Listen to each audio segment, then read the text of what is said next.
وأصحابه أجمعين. أما بعد،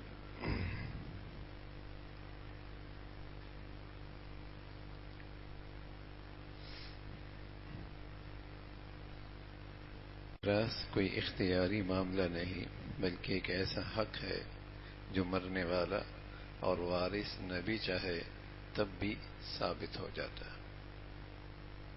میراث کوئی اختیاری معاملہ نہیں، یہ شریعت کی طرف سے مقرر کردہ ہے۔ مرنے والا نہ چاہے یا لینے والا نہ چاہے تب بھی اسے اختیار نہیں، وہ اس کا حصہ ہو گیا، مرتے ساتھ ہی وہ حصہ اس کا ہو گیا۔ باپ کا، بیٹے کا، بیوی کا، شوہر کا، یہ جتنے رشتے ہیں جس کا وراثت کا ہمیں حصہ ہے، مرتے ساتھ ہی وہ حصہ ثابت ہو گیا۔ چاہے جانے والا کہے کہ فلاں کو نہ دینا تو کچھ نہیں ہوتا، چاہے زندہ رہنے والا کہتا ہے میں نے نہیں لینا تب بھی اس کا حصہ ثابت ہو گیا۔ ہاں لے لے، بے شک پھر تقسیم کر دے، بے شک پھر تقسیم کر دے، اور پھر اس میں کسی اور کو اس کا حقدار بنا دے۔ تو میراث کوئی اختیاری معاملہ نہیں بلکہ ایک ایسا حق ہے، مرنے والا اور وارث نہ بھی چاہے تب بھی یہ حق ثابت ہو جاتا۔ یہ وارث کا حق ہے۔ چھوٹا بچہ ہے تو اس کا یہ حق ثابت ہو گیا، کوئی اور اسے استعمال نہیں کر سکتا۔ میرا یہ بیٹا آق ہے تو آق ہونے سے آق نہیں ہوتا، اسے حق ملے گا۔ ہاں زندگی میں تو آدمی تقسیم کر سکتا ہے اور کسی کی خاص نسبت کی وجہ سے اوپر نیچے کر سکتا ہے، لیکن مرنے کے بعد تو وارث کو حق ملے گا، اور جانے والے کا حق جسے کہیں کہ دوسروں تک منتقل ضرور ہوگا۔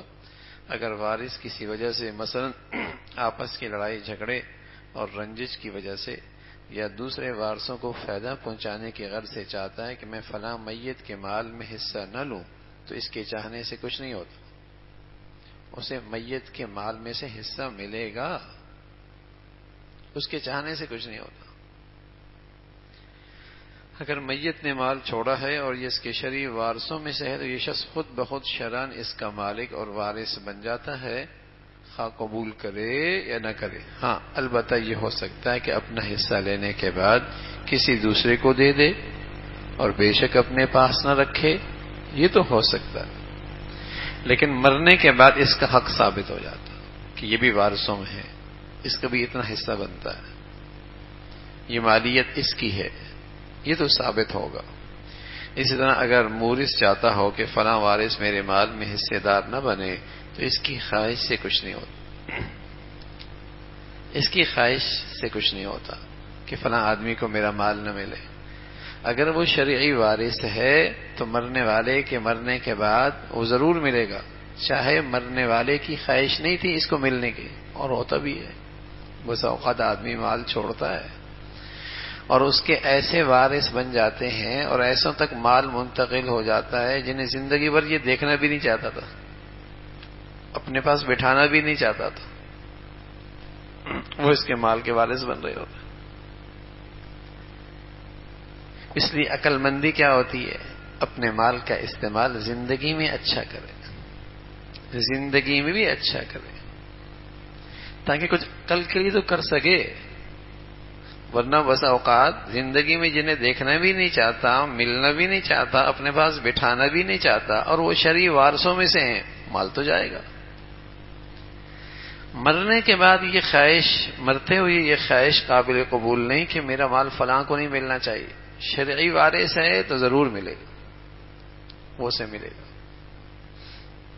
اس کے مرنے کے بعد وہ شخص شرعی وارث ہے، خود بخود مالک بن جائے گا اور اس کا حصہ اسے ضرور دیا جائے گا۔ اگر بالفرض اس مورث نے عاق نامہ بھی تحریر کر دیا کہ فلاں وارث سے بیٹا ہو یا بیٹی یا کسی قسم کا وارث ہو فلاں وجہ سے ناراض ہوں اور میرے مال اور ترکسمے سے اسے محروم رکھا جائے، تو وارث کا عاق نامہ شرعاً اس کی کوئی حیثیت نہیں، بعض لوگ یہ بھی کرتے ہیں، میں نے بیٹی کو شادی میں بہت دے دیا، بہت دے دیا، اب میرے مرنے کے بعد تو جتنا مال ہے وہ میرے بیٹوں کا ہوگا۔ ایسا نہیں ہوتا بھائی، ایسا نہیں ہوتا۔ جتنا بیٹی کو دے دیا اتنا بیٹوں کو بھی دے دو نا، زندگی میں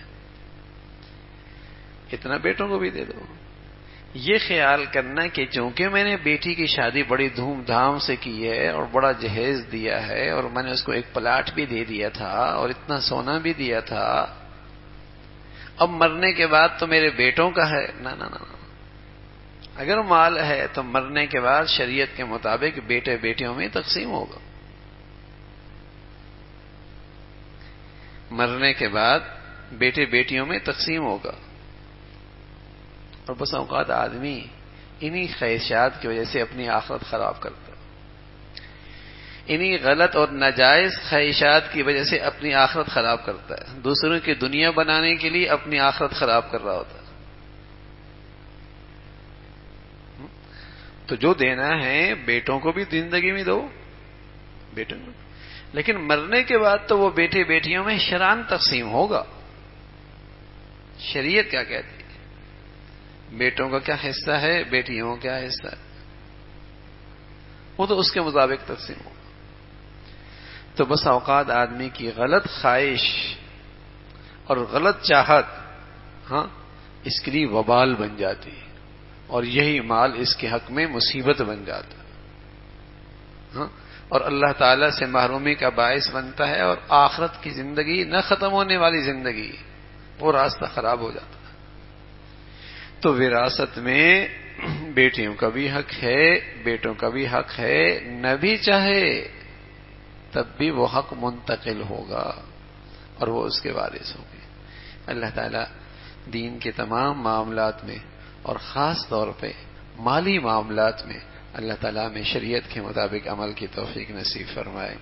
اللہم لک الحمد کلو ولک الشکر کلو، اللہم اعنا علی ذکرک و شکرک و حسن عبادتک، اللہم اعنا علی ذکرک و شکرک و حسن عبادتک، نستغفر اللہ و نتوب الیک، نستغفر اللہ و نتوب الیک، سبحان ربك رب العزة عما يصفون وسلام على المرسلين والحمد لله۔